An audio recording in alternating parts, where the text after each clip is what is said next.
Hello there and a very warm welcome to another edition of Channels Beam. I'm Victor Matthias, coming to you live from our Abuja studios. Now, in recent times, the internet, social media especially, has been awash with leakages, from telephone conversations held in private to videos taken secretly, as well as sensitive official documents of either governments or highly placed citizens. Now, that begs the question as what are the privacy laws governing the data of Nigerians, as well as the punitive measures for those found wanting in leaking such to the public domain? And that will be our focus on the program today. But before we begin finding answers to these questions, let's take a look at the trending topics in the past week. Christian faithful in Nigeria joined their counterparts around the world. Well, there you go. Those were the trends in the past week. But joining us now to look at today's topic, we have right here in the Abuja studio with me, Jude Feromi. He is an innovation policy and innovation consulting expert with years of experience supporting and leading engagements on innovation policies and legislation in Nigeria. He's currently the practice lead of the HEI Innovation Practice at Co-Creation Hub.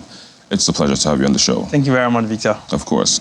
We also have joining us via Zoom from Lagos, Lanre Olagunju. He is the fact-check editor at the cable newspaper. He joins us again via Zoom from Lagos. Lanre, it's a pleasure to have you as well joining us today on the program. Thank you for having me, Victor. Indeed, you're welcome. Kickstart this conversation for us. You have been working on legislation, especially in the country. What is going on? What does the legislation, what laws do we currently have governing data in the country? Thank you very much for that, Victor. The recent times, I think over the last 10 years, you've seen countries get more deliberate and intentional about data privacy laws. I think the first one that we experienced was the European laws on data privacy and data protection, which I believe led the way for the regulation and legislation on these kind of laws across the entire world, if I may say. In Nigeria here, we've now had the Nigerian Data Protection Regulation that was decided by NITDA, National Information and Technology Development Agency, which is the agency responsible for information technology and data protection in the context of today's age. The data protection regulation also takes kind of authority from the NITDA Act, which was passed in 2007. I know that they're trying to amend and reenact the NITDA Act now, but that regulation takes precedence over that. I think last year as well, we have the Data Protection Act as well, which was sent to Parliament and governs this space.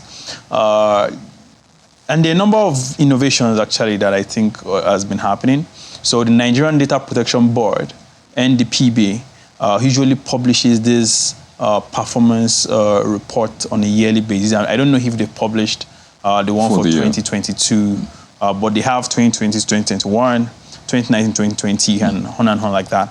And these laws govern the space. So you've seen that companies, organizations that you call DPCOs, Data Protection Compliance Organizations, have also begun to increase in the country, which is helping to hold organizations that are responsible for citizens' data to be compliant with these regulations.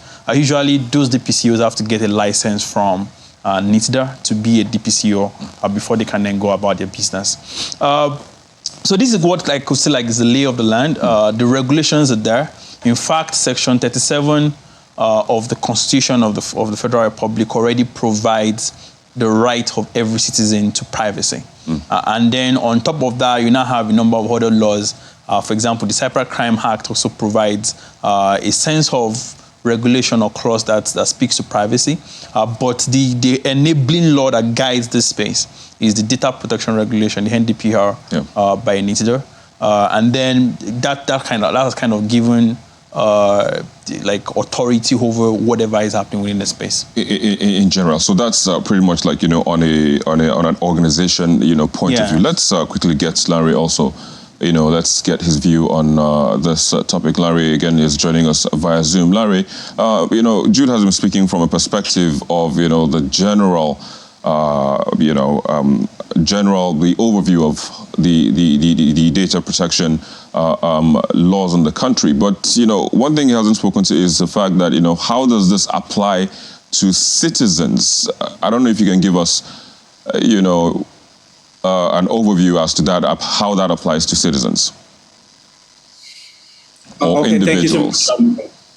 Thank you once again, Victor. You're welcome. So I'll take it up from what Jude, the foundation Jude laid already. I think we have adequate existing laws and adequate legal framework that should ensure that our media space is a lot saner.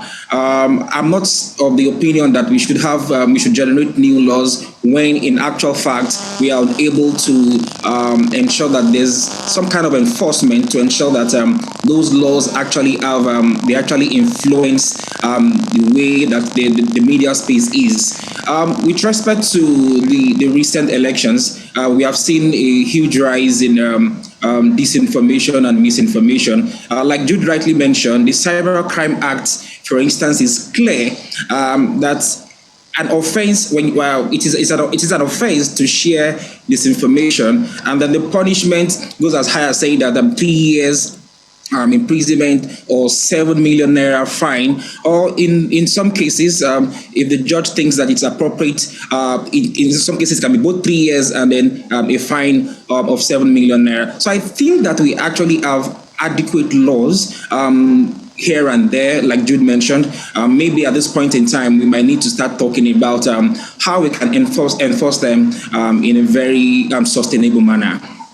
Yeah, so some people would argue that, we have a lot of laws in place. We know how to write perfect documents, and, implementation has always been the problem. Is that the case in this regard? Has there been any situation or instance where, the laws that we have been used, to put those who have been found wanting, bring them to book or make them pay, like you made mention of a fine?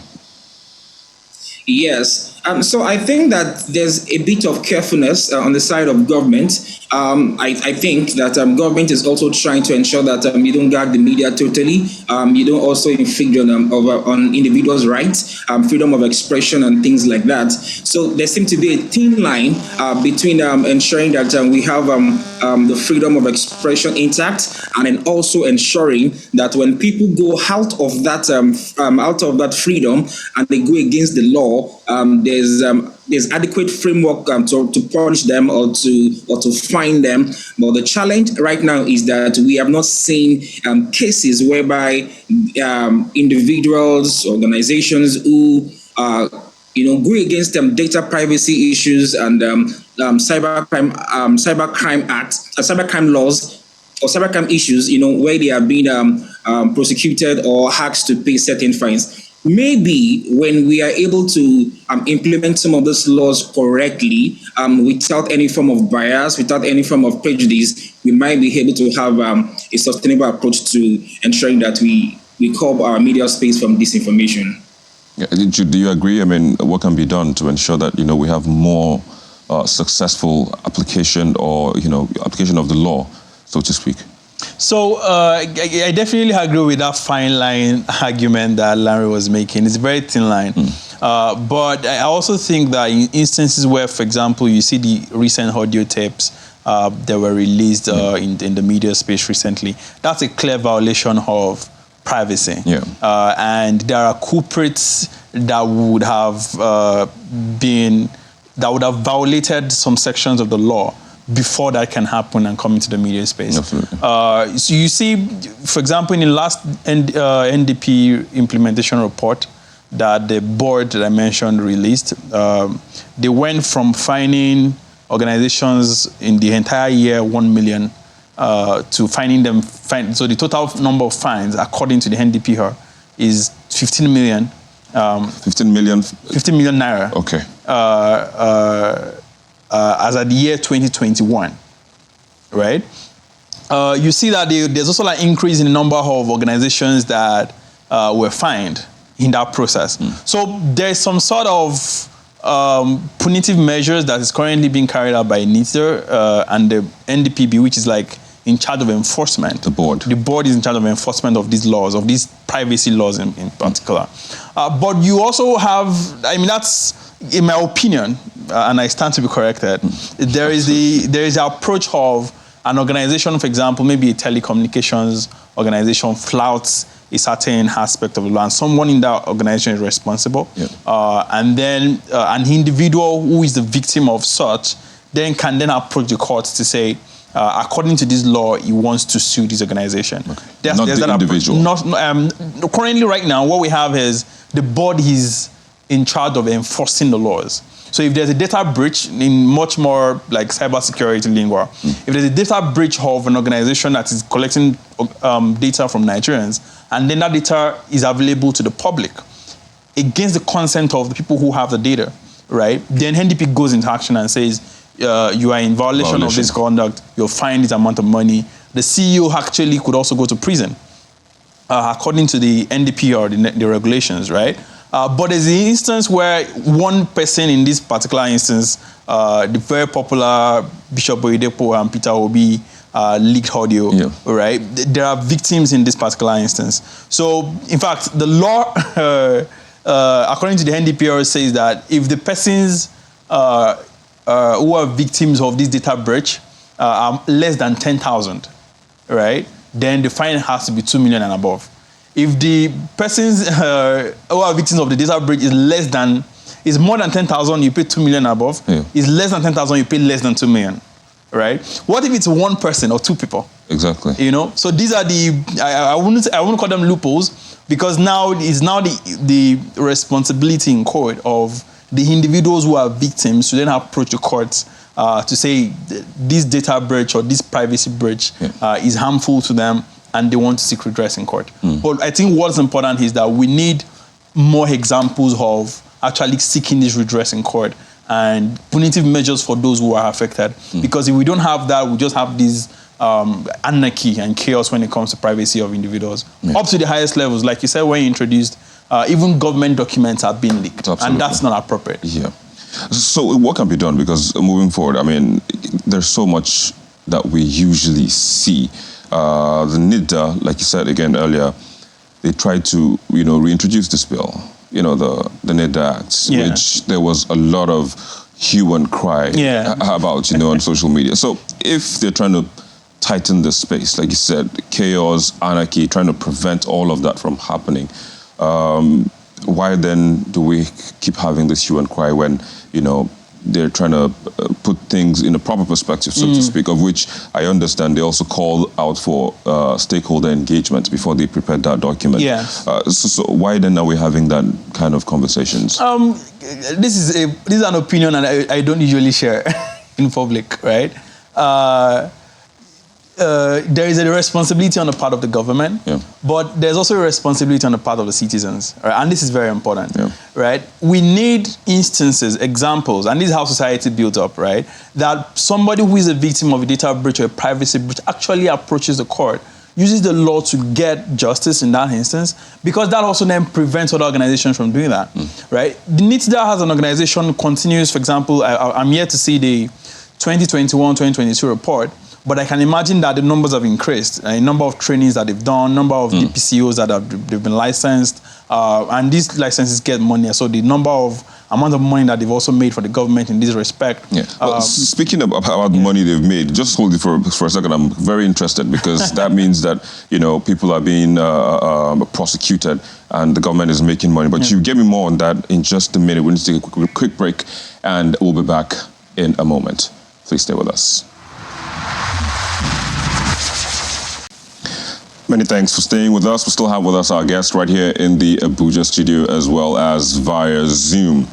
Just before we went on that break, Jude, just wrap your thoughts around, how much money the agency, responsible for taking care of the development of tech in the country was made in 2021. You were making, you were saying something around that. So I was saying, for example, they went from, I'm not sure how much, I can't remember right now from the infograph they shared, but in 2021, 24.5 million was made in licenses given to DPCOs. So if you're a data protection compliance organization, which means that you can help to audit an organization on their data protection policies, you have to seek a license from NITDA, and that license is really like a paid license for you to operate within that framework. And of course, that makes money for the government. And that's what I was referring to. But you see that these efforts by NITDA continues to increase in that sense of licensing more DPCOs, doing more trainings, in fact, for organizations, doing more audits. But there's also responsibility on behalf of, on the part of the citizens. Okay. If you are a victim of a data privacy breach, don't just say, well, I mean, it's just my data out there. And just move on. You can actually seek redress in court. And then get justice, because that then prevents someone else from which carrying. In this case can be much more disastrous. All right. Well, let's hope we don't get to that particular point. But Larry, let me again bring you back into the conversation and also look at the fact that there is always this hue and cry when new laws or when existing laws are being, how would I put it now, amended. That's the language. There's always that hue and cry. We saw that with the Cybercrime Act. We saw that with the social media bill that was trying to be introduced. We also saw that, with the NITDA bill last year as well. So if these bills, are being put in place and, before legislators to approve so that the space is guarded, why then do we usually have, all of the hue and cry that we do have when we have these in place? So I think in most cases, there's a huge gap when it comes to trusts. Most times Nigerians don't actually trust the system. When some of those laws are being prepared and being passed, many question is that how are we sure that these laws will actually serve the public interest? Because the other side of this conversation is that, as a fact checker, for instance, for example, we've seen cases where even those who are supposed to know better are part of the individuals who weaponize disinformation either to increase their candidacy or things like that. So the question now is, many members of the public are concerned. Now, when these laws are passed, how are we so sure that it's not just going to be a case of the system against the people? And a good example is the narrative and the conversations when there was a Twitter ban last year or 2 years ago now, and there were a few conversations around why was it done in that particular way? Was it because the number one person in the country was affected? And that also speaks to the issue of the leaked videos and many of the videos that we've been seeing during this election and post-election. The question is that if those particular audios concern, say, any of the top 4 in the country, are we going to be talking about the content or the legality of that audio in the first place? Because we need to start asking questions around to what extent. In the first place, there's a lot of back and forth between yes, it is real, no, it is not real. But the truth is that I'm so certain that if it were to be any of the top 4 in the country, I'm sure that we now begin to remember that, yes, we have some laws somewhere that we can use to put sanity in this kind of situation. So I think the biggest challenge is the distrust. Members of the public do not trust the system, and then when laws have been prepared in this manner, they are worried and concerned that I hope the government is not just going to use it against the people.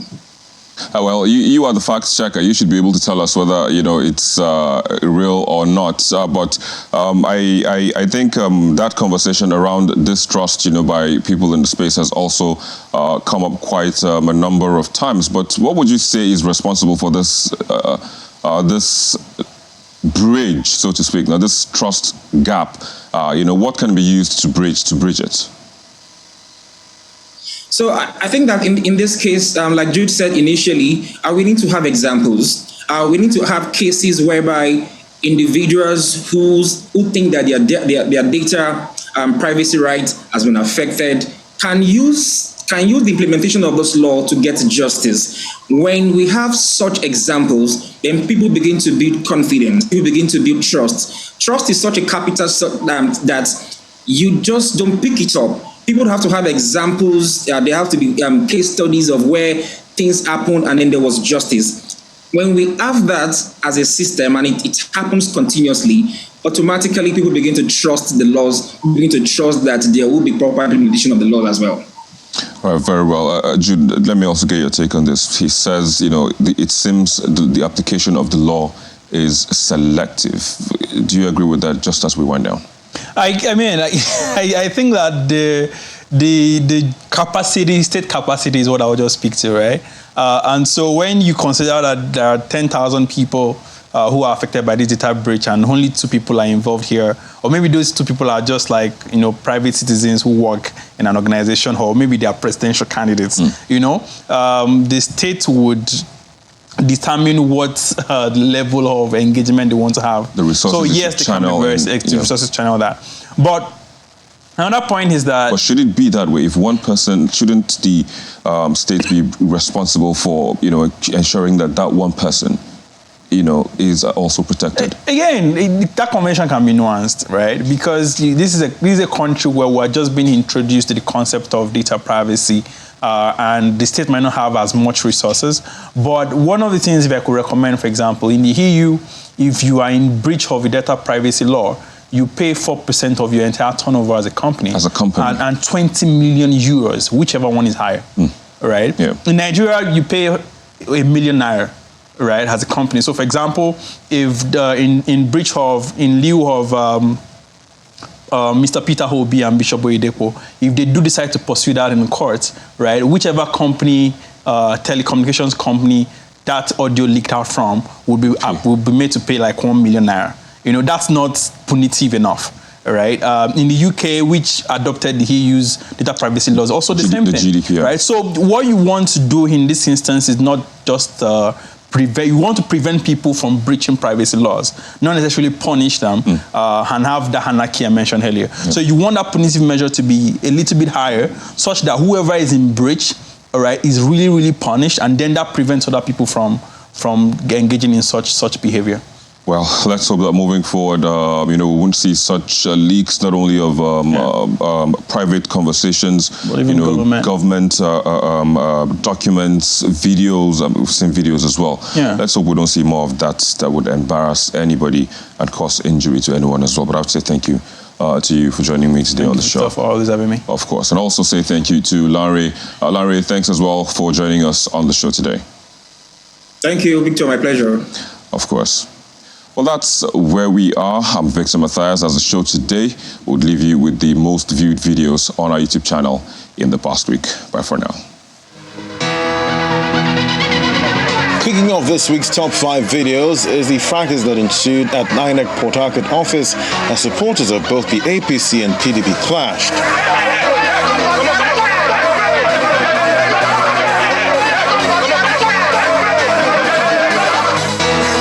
It is followed in 4th place by the presidential candidate of the Labour Party, claiming that he won the election, vowing to prove it to Nigerians. And I assure you that good people of Nigeria that will explore all legal and peaceful options to reclaim our mandate. We won the election and we will prove it to Nigerians. 3rd spot is taken by the resident electoral commissioner of INEC in Abia State, speaking on alleged intimidation during the governorship poll in the state. They came with their threats. They came with their money. They came with their intimidation.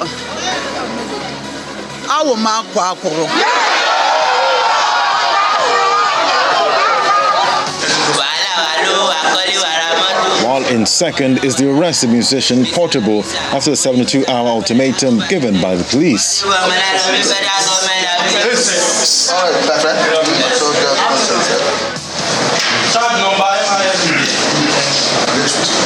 And the Zazuze crooner is still on the charts, this time in 1st place as he's granted bail but remanded in prison till he meets the conditions.